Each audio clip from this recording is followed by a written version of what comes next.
Hello everybody. आज मैं जो सब्जेक्ट को ले रहा हूँ वह है कि हमें कौन कौन से एग्ज़ाम्स के लिए प्रिपरेशन करनी चाहिए। कुछ बरसों से देख रहे हैं कि वैकेंसीज़ की एक बहार सी आ गई है। एक साल में लगभग एलएलबी के डिग्री होल्डर्स के लिए कम से कम एक साल के अंदर 15 से 20 एग्ज़ाम हिंदी भाषी प्रदेश में हो जाते हैं। तो हमें क्या वो सभी 15-20 एग्ज़ाम्स को फाइट करने के लिए आवेदन करना चाहिए। तो इस बारे में ही मैं आज आपसे चर्चा करने जा रहा हूँ कि हमें कौन कौन से एग्ज़ाम्स के लिए अप्लाई करना चाहिए। कुछ समय पहले 8-10 साल पहले बहुत मोटी बात बोलते हैं, तो अभी 4-5 साल पहले तक वैकेंसीज़ इतनी ज़्यादा नहीं आती थी। एडवर्टाइजमेंट बहुत कम आते थे, लेकिन अभी लगभग एक साल में हर एक महीने में 1 या 2 एग्ज़ाम के लिए नोटिफिकेशन आ जाता है। तो उसी के बारे में मैं आज आपसे चर्चा कर रहा हूँ कि कौन से एग्ज़ाम्स को हमें आवेदन करना चाहिए और कौन से को इग्नोर करना चाहिए। डिपेंड करता है कि आप किस स्टेट से हैं। हिंदी भाषी प्रदेश के लोगों के बारे में हम बात कर रहे हैं, और यदि आप हिंदी भाषी प्रदेश नहीं हैं, गुजरात के हो, महाराष्ट्र के हो, दक्षिण भारत के हो या कहीं और के हो, तो प्रेफरेंस आपको अपनी स्टेट में ही देना चाहिए और अन्य स्टेट्स में आपको कोशिश नहीं करनी चाहिए। एज पॉसिबल एज आप उन स्टेट्स में, जैसे कि हरियाणा है जहाँ पर अंग्रेजी माध्यम है, वहाँ पर आप अपनी किस्मत आजमा सकते हो। लेकिन हिंदी भाषी प्रदेशों में गैर हिंदी भाषी प्रदेश के छात्रों को अपने भाग्य को नहीं आजमाना चाहिए, ये मेरी राय है। अब चर्चा करते हैं कि जो हिंदी भाषी प्रदेश के प्रतियोगी हैं वह क्या सभी 10 हिंदी भाषी प्रदेशों में अपना भाग्य आजमाएंगे। तो उन लोगों के लिए महत्वपूर्ण बात यह है कि वह सभी प्रदेशों के होने वाले एग्ज़ाम्स के सिलेबस को देखें। सिलेबस में यदि कॉमन सब्जेक्ट निकलते हैं वहाँ तक अपने आप को फाइट कराने की कोशिश करें, और जहाँ पर सिलेबस पूरी तरह से डिफरेंट है वहाँ मुझे लगता है कि उनको वहाँ कोशिश नहीं करनी चाहिए। जो विधि विद्यार्थियों के लिए आगे अपॉर्चुनिटीज़ रहती हैं, सिविल जज में रहती है, पब्लिक प्रोसिक्यूटर में रहती है,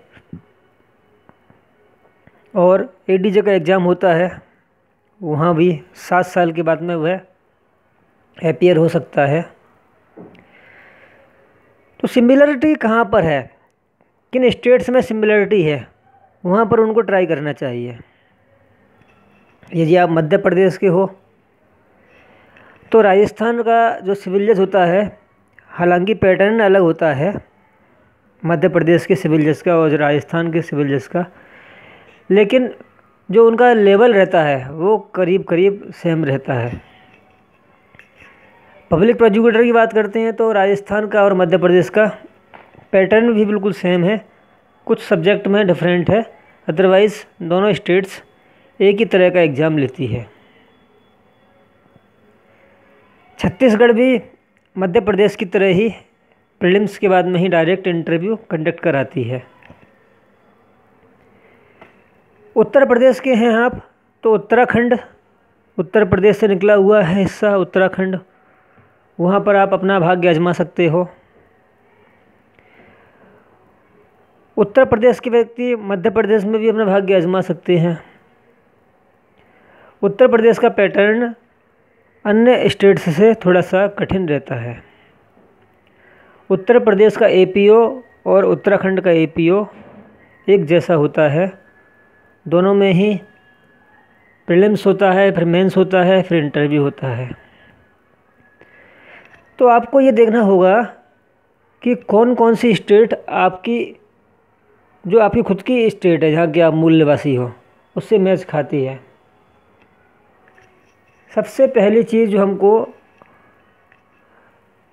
गांठ बांध लेनी चाहिए कि हमें अपनी ही स्टेट में, जहाँ के हम मूल निवासी हैं, वहाँ की तैयारी करनी है। उसके बाद में हमें देखना है कि हमारी स्टेट से सिमिलर और कौन कौन सी हैं। लेकिन इस बात को मैं पूरी तरह से रिकमेंड करूँगा कि आप पूरे 10 स्टेट्स के एग्ज़ाम्स को अपीयर होने की कोशिश नहीं करें। इस तरह से आप अपीयर होंगे तो अपीयर होने में और बार बार एग्ज़ाम डेट आती रहेंगी, वहाँ आपको बहुत तकलीफ़ होगी और कहीं भी एक कंसंट्रेशन नहीं हो पाएगा।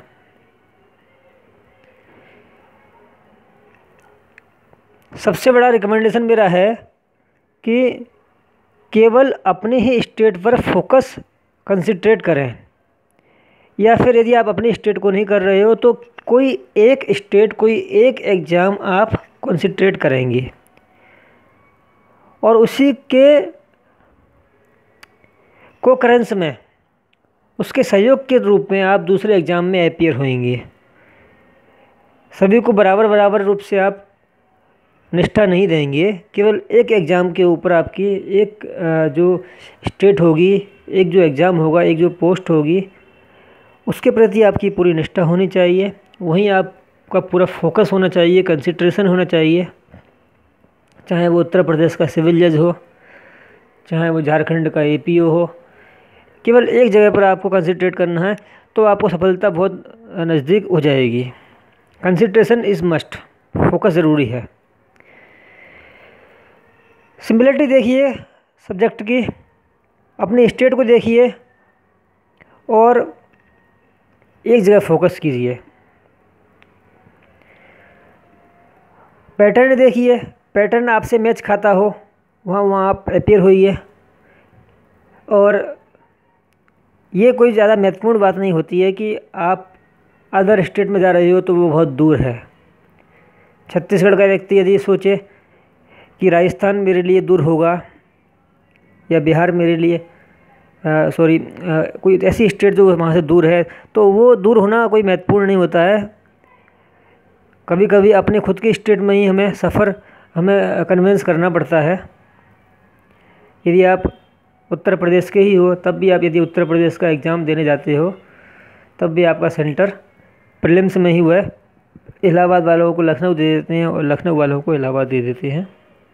तो ये कोई महत्वपूर्ण बात नहीं होती है कि आप जिस एग्ज़ाम को, जिस स्टेट को टारगेट बना रहे हो, वह आपसे बहुत दूर है। ठीक है जी, तो आप थोड़ा सा जो मैं कंसंट्रेट करना चाह रहा था, जिस बात को मैं कहना चाह रहा था, आप तक पहुंची होगी।